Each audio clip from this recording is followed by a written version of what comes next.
How you doing, everybody? Um, I have a lot of different things I wanted to talk about in the limited amount of time. First of all, let me ask: is that the sound okay? And how about the video? Everybody can see and hear all right? Yes? No? Maybe? Thinking about it. Okay. Hi, Andrew. How you doing, Rich? Sounds great. Good. Thank you. Um, Hi, Private Joker. It's a public. I guess I'm the public Joker. Okay, good. Everything's all right.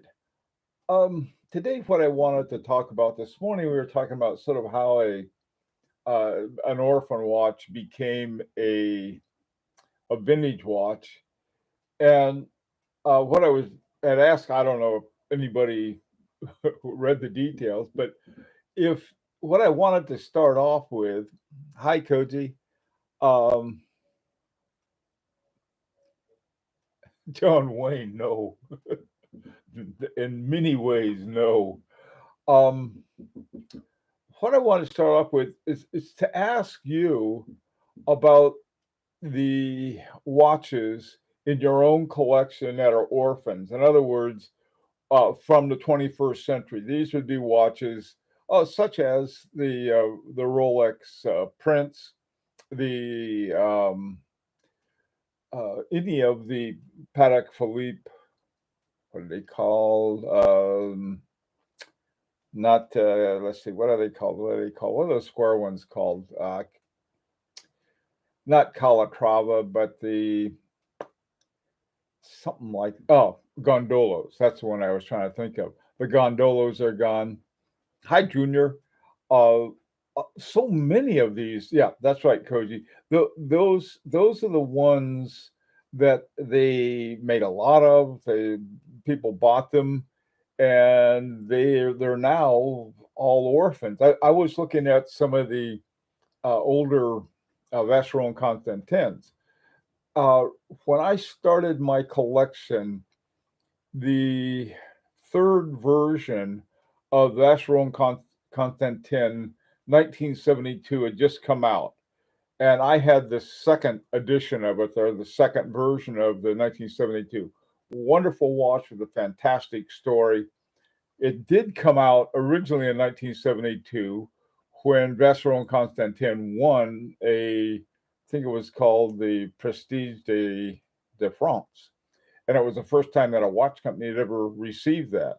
And they're Swiss, not French. So it was a big deal. And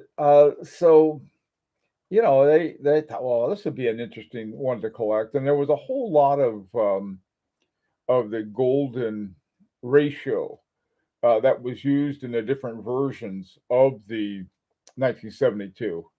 And the new one they came out with was I just thought that was just beautiful. And so the bright idea that I had at the time was I was going to get all three of them. The first one that they made came out in 1972. As soon as they won the prize, this sort of looked like a almost like a pocket knife shape.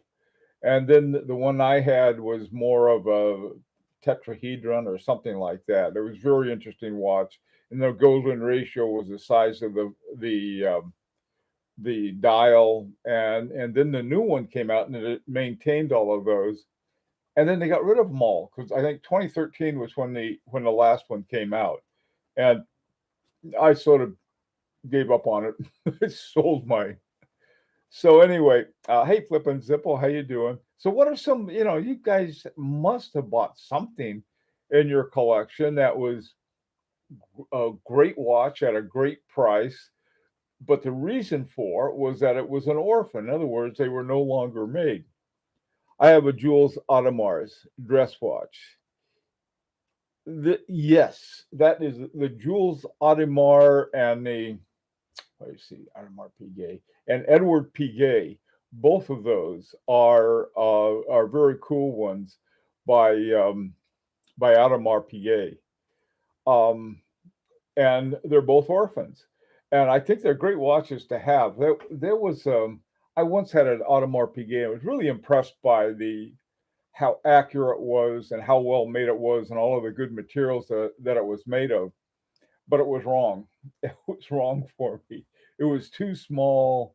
And there were some other things about it that I never really cared for. And it was funny because I was talking the other day with somebody who said that it's extremely important to buy from a shop because if you do, then you can try it on and look at it and see how much you like it. Well, that's what I did. And I don't know why. I sort of at the time I was thinking, do I really want this watch or not?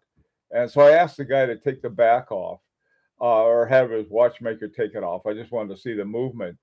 And he said, okay, I'll have him do it. And so he took it to the watchmaker that was in the back room, and he comes storming out and raised hell with me and said, I don't know, why should I have to do that? I said, wasn't sure what was wrong with the guy. Well, it turned out that you need special tools to open up the back of that particular Audemars Piguet that I got. And it wasn't a deal breaker as far as I was concerned, but it was the guy was, I don't know, he was so adamant and raised such a fuss. This was in New York City, a little shop there that I got it at. And the guy gave me a good buy on it. I mean, as far as Audemars Piguets go, and I did like it, but it just wasn't right. I've had some serious buyer's remorse on several watches. I didn't try it on first. Yeah, but it wasn't until later on that I realized I didn't like it, even though I had it right in front of me. So it's a funny thing because a lot of people say, well, if you don't, if you get something online, you don't know what it's going to look like, and so on and so forth. Well, I know sort of my sweet spot now is somewhere between about 38 millimeters and maybe 42 millimeters, depending on the watch. I don't know what this one is. It's sort of I think it's a big watch. I haven't measured it. And and it's thick. That's another thing. You're supposed to like, thin watches. This is supposed to be a very, very, very, very formal watch with, it goes well with t-shirts, that is patent leather. And, but it has everything else that you shouldn't have with that. And that's, it's got a Ferris wheel, goes around. It's a wonderful watch. Yeah, the honeymoon didn't last long. Unfortunately, no. It worked out pretty well though, because what happened, trying to think, oh, I know what happened with that watch. Something actually very good, but it cost me. Um, the what happened was that I found a great buy on a Vacheron Constantin Easter Reeks of America in 1921, and I couldn't quite buy it.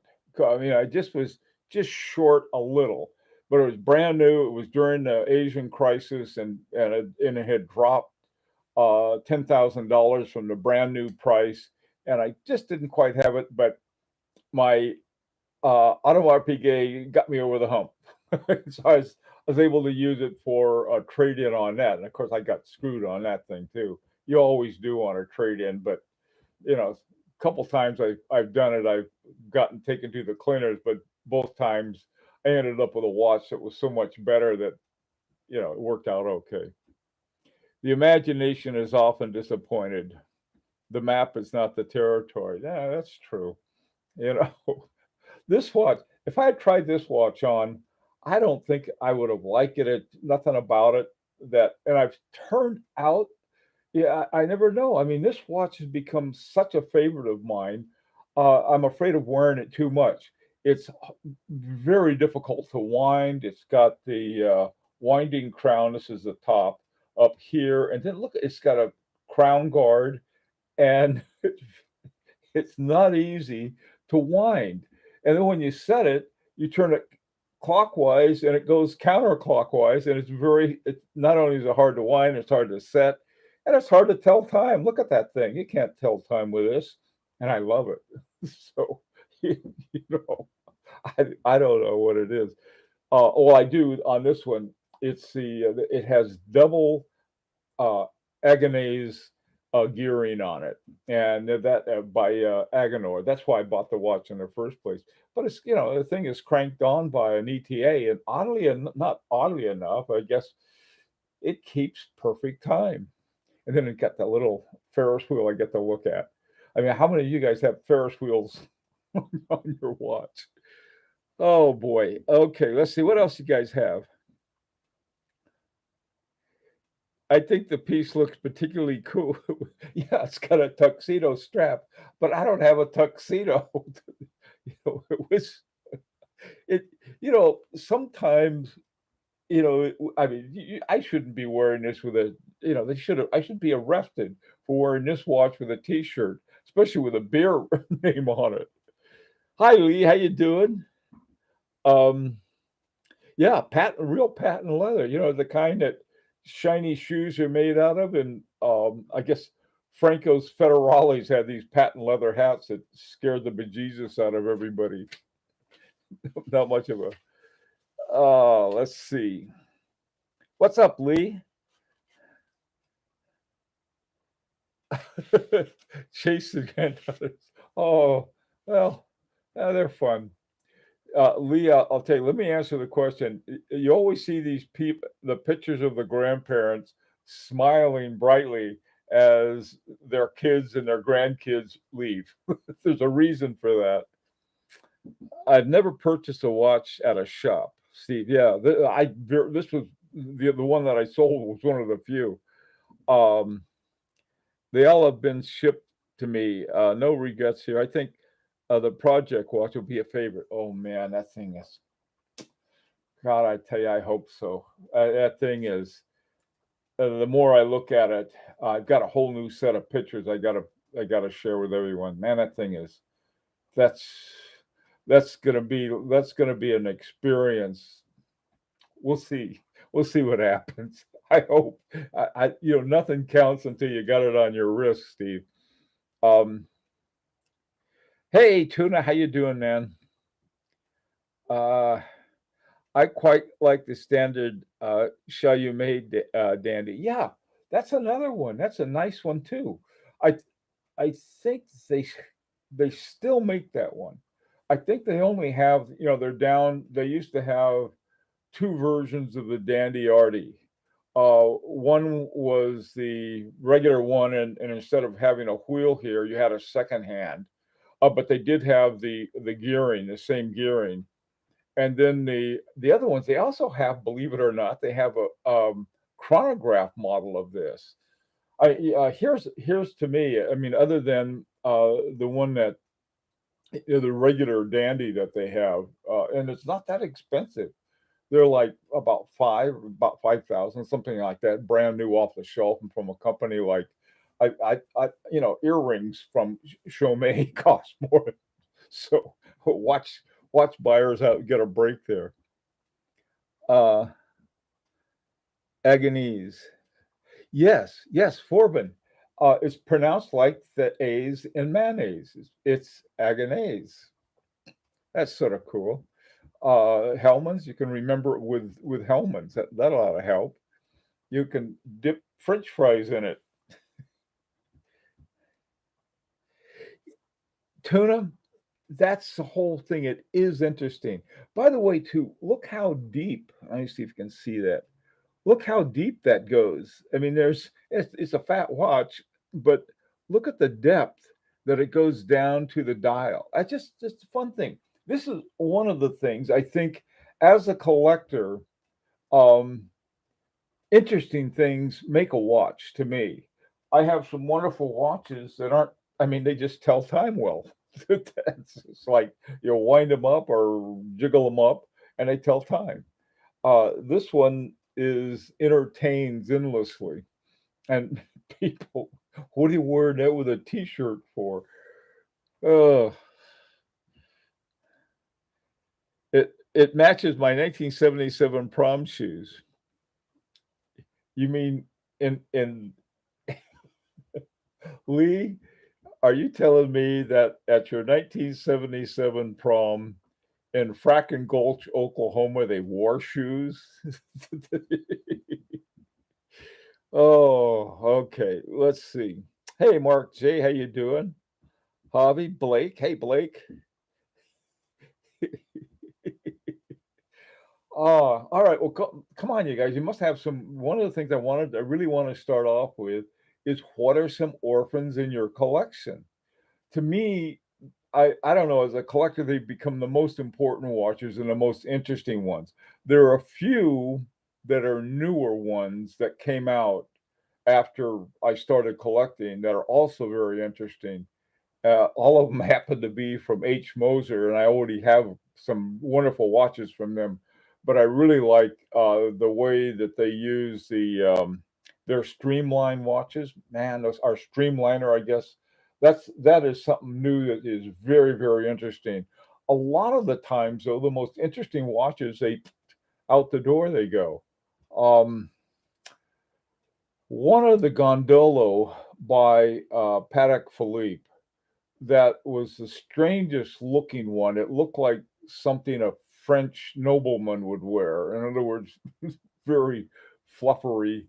Uh, and I just looked at that and said, that's the stupidest looking watch I've ever seen. And then, of course, later on, like a cheap romance novel, you fall in love with it because it's so unique. And there's a whole bunch of really interesting gondolo, I think, that have been made since 2000. And the ones between 2000 and 2009, they're my favorite because they were after the turn of the new millennium and before Patek Philippe started stuffing silicon hairsprings in their watches. It was a certain level watchmaking begins to enter the realms of art. Tuna, you couldn't have said that better. Let me read you guys a quote that I got this morning. This was Dufour, Philippe Dufour, has a daughter who is will really very much following in her father's footsteps. Uh, she went to watchmaking school and was there for 4 years or whatever it takes you to go to watchmaking school and graduated and so forth. And then she went to work for her father. And she said that everything they taught her in watchmaking school, Philippe Dufour said, no, that's not the right way. Uh, Let me tell you what he said. He said, in watch school, they teach you how to create watches for the mass market watchmakers. In Dufour's uh, workshop, you learn how to do things right, which I thought was a fascinating way of differentiating someone who is like working on an assembly line, putting gears into a watch versus a true craftsman who was building a watch. I love that, and it was in. By the way, on somebody put it on the High Horology Lounge, and I was watching it, and I'm going to make friends. This is my tip. Listen to me. Make friends with Danalia. I hope I said that right. Dufour, because she's following in her dad's footsteps, and I think she's going to be a in the future to have one of her watches. It's going to be maybe the first one that'll come out will be by Philippe and Daniela, but I think down the line she's going to be the major watchmaker. And it's really really interesting video that they have about that. The guy that does the Watches TV, the guy I admire because he can pronounce all the French names correctly. Of course, he's Swiss or French, one of the two. Okay, so let's hear some of the orphan watches as part of your collection. If you have almost all of my Parmigianis, most of the models that I like and got are orphan. One of the best ones. They have what they did though. They didn't throw out the baby with the bathwater. A lot of the watches sort of came back with a different shape, like the hair hemispheres. The hemispheres that I have is got double day night dials and independently uh, set up away times. And so you can set it, for example, you can set it if there's like a half hour offset between wherever you are in India. which is very common. So you can set it up to the half hour offset, lock it up, and then when you change your local time, it'll change the time that you have, let's say, set with an Indian offset to the correct time. Really, I mean, that's a very cool watch. Now, what they did though, they changed it in one way. They put in a retrograde for the date instead of the one I have, which is a little date window. So you have things like that that are like they're sort of semi-orphans. And I think, and with Rolex, you have a whole lot of them because they'll go through different versions of the same model, and then they'll make improvements and so forth. Right now, I think it was 2022, they came out with a new version of the one I like, the Air King. And the interesting thing is that the Air King, the old Air King, and I think the old Air King with a Bloodhound dial that I like, still has the Milgauss movement, and the new one doesn't. It has another kind of movement that they improved in other ways that it shares with the Oyster Perpetual watch. Anyway, so you have all of these things. So let's hear some of the ones you guys have that are, are orphan watches that you like. Hi, Washington. I have a hand wound show you made dandy. I don't think there's anything special inside, but people sure like it. Oh, that's cool. I like it too. You know what I like?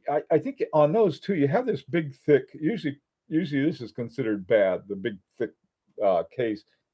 But the way they do it, you end up with that depth to it. Hey, Rancher, how you doing? Any Rolex that no one likes is new. In 20 years, they they threw the roof. Oh, the prices went through the roof. Yeah. Watches TV on YouTube to watch the interview with Dufour and his daughter. Right. Hobby's right. That's the place to watch it. Somebody put it up on High Horology Lounge. And so you can go to High Horology Lounge and there's a picture of Dufour and his daughter working on stuff. The thing of it is that's interesting. And I think in watchmaking school, they teach you how to do something in a probably a more efficient way. Okay, so you can do, line them up and do 50 of them real quickly.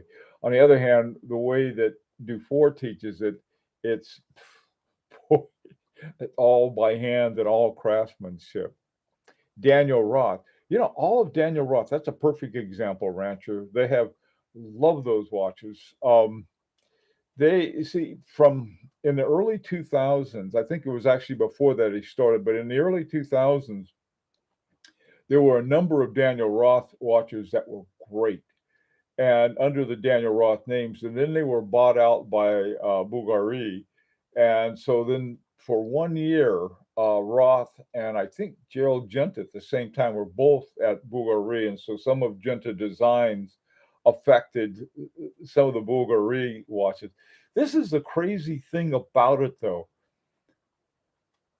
I don't think Bulgari, they like to call themselves Bulgari. They have I don't think they made very good use of either one. And then like so many typical watch companies, they're saying that they're sort of implying that it happened like magic. If I had a watch that was by in some way by Gerald Genta in terms of the design, I'd say something about it. And when you look at the Bulgari watches, the ones what are they called? The Roma line, and they have what are they called? Something like that. They're all Genta, but they don't. Somehow they act like, oh well, that's not important, and it is. I mean, just like the Royal Oak or the Nautilus, and they say, oh, he did that. I'll tell you something else too. I heard that Genta did what's that called? The ellipse, the golden ellipse that by Patek Philippe. And they had a big article in their magazine about the ellipse and how it came about and everything and the history and so forth. They didn't mention him once. It was like, oh, those guys in the shop, I guess, put it together. he just, Genta designed it. Wouldn't kill you to give him credit for it. Um,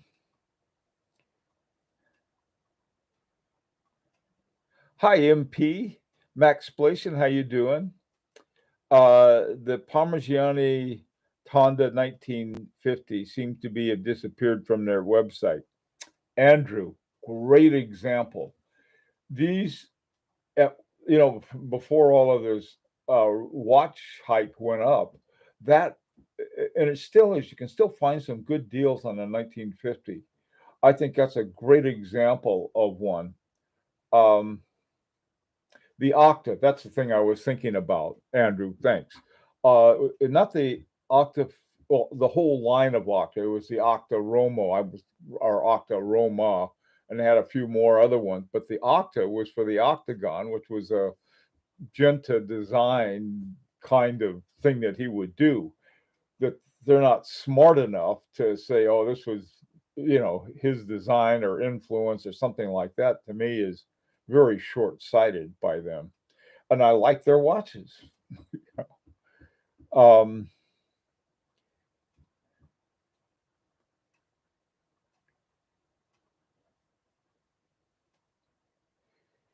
Forbin, here's what you need to do. call call the New York boutique of Bulgari and see how they answer the phone. That'll give you the correct way to say it. Having me say the correct, being an example out of how to correctly say anything is a stretch. So, why do you consider a good deal on Tonda's 1950?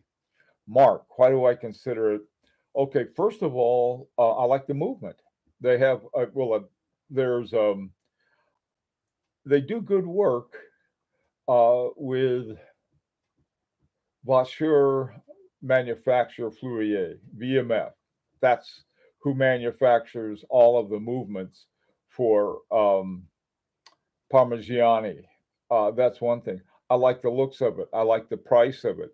I mean, when you look at the 1950, you've got something like the Calatrava or the Vacheron Constantin Patrimony. You got a nice watch that could go as a dress watch, or you can use it as an everyday watch. I really think it's a good one, and like I said, it's a good solid movement. So that's why I like it a lot.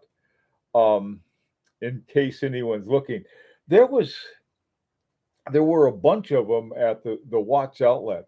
Boy, I tell you, that place got they went in there like locusts after a wheat field, and a lot of the great buys they had there are all gone. Rancher and I swooped down on the Urban Jurgensen, um, and now they, I guess, would be. I don't know what Kari Rutenlanen is going to do with the different models of the Urban Jurgensen. In next year, 2023, there's supposed to be a whole new line of coming out of Urban Jurgensen, and whether or not they keep some of the old models or not, I don't know. I'm glad I got one when I did because I don't know if they're gonna, they could shoot to the moon price wise for all I know. They were pretty expensive anyway. But the thing is that it's the P4 movement, while lacking in imagination, what they call the movement is really a great one. Nino, look at my names and take me pronounce. Okay, Boul Igari, Boul Ligari. Oh, that sounds cool, Nino. Thank you.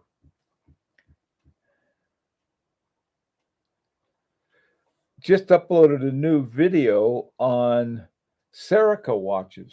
I don't know of Serica watches. It sounds like an interesting one, though. Canadian Monkey. Sounds good. See, brand references which were engineered by great watchmakers anonymously at the time, but are now known to be attributed to such watchmakers are worth a Calabrese Gerber. Good one. Those are good ones, Howard. I like them both.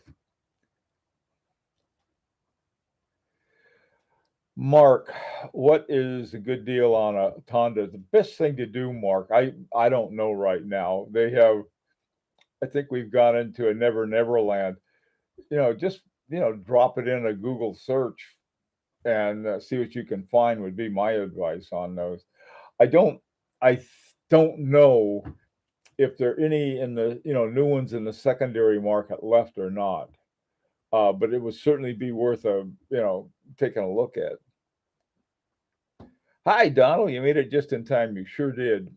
We, I think we just ran out of time. Bulgari. I don't know how you say it. Uh, Serica is a Paris-based company using Newton's Soprod movement. Ah, thank you. Newton's Soprod. Okay, I'll take a look at that. Thank you very much, Canadian. Watch Monkey. What a name. You got to get an easier name than that, like Rancher. That's a great name. Unfortunately, it's taken. Come up with something really simple. Okay, guys. Well, listen, my time is up.